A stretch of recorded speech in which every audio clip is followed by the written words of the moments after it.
Lisensya lang, sir. Kapat yan. Galit. Galit, oh. Hindi, apelyido lang yan, sir. Thank you. Ingat.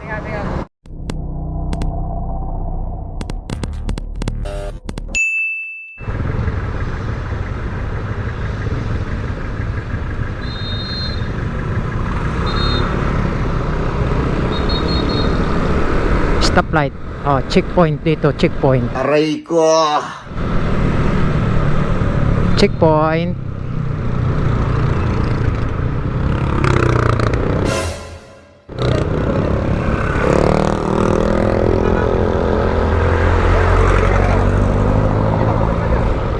Ito po kasi baka kamasagasan ka. Record yan, ya? Record? Oh. Eh, pinapagilid kita kanina kasi baka masagi ka. Ah, Sir, pakita mo, sir. lisensya lang, sir. Kapat yan. Galit. Galit, oh. Hindi, apelyido lang yan, sir. Thank you. Ingat.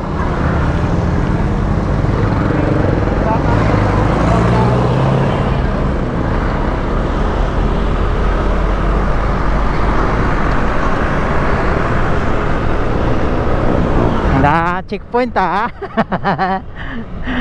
Nagtanong pa si sir kung naka-record yung ating action cam. Pag nasa biyahe tayo, naka-record yan. Siyempre, safe din para sa atin yan. Kailangan laging naka-record yung ating action cam. So, di naman dapat kailangan na lampasan natin yung mga nagche-checkpoint kasi yun talaga ang trabaho nila. So, importante, kumpleto tayo. May lisensya. Nice. May papel yung ating papel. Papel ang ating papel. Gago! Papel yung ating motor. So, yun naman ang importante. Di ba? Kung kumpleto ka naman, siyempre, huwag ka matakot. Tuloy mo lang. Kung paparahin ka or hindi, okay lang yan. Goods yan. Pero kung wala ka ng papel, automatic ka. Kung walang papel yung motor mo, hindi rehistrado, wala kang lisensya, yari ka dun. Aray mo, pakak. Namatayan pa tong tricycle. Ayun, tumuloy na. Okay. So, yun lang mga amigos, no?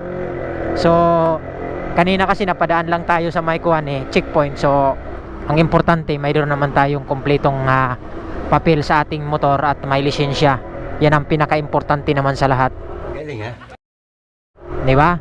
So, yun lang mga amigos, no? Ayan, papasok kasi tayo ng work. Nadaanan lang natin yung checkpoint kasi diyan naman tayo lagi dumadaan. Araw-araw talaga may checkpoint yan dyan. Hindi totoo yan. So, alam ko naman lagi dyan may checkpoint. Okay? Okay. So, yun lang mga amigos, no? Peace out.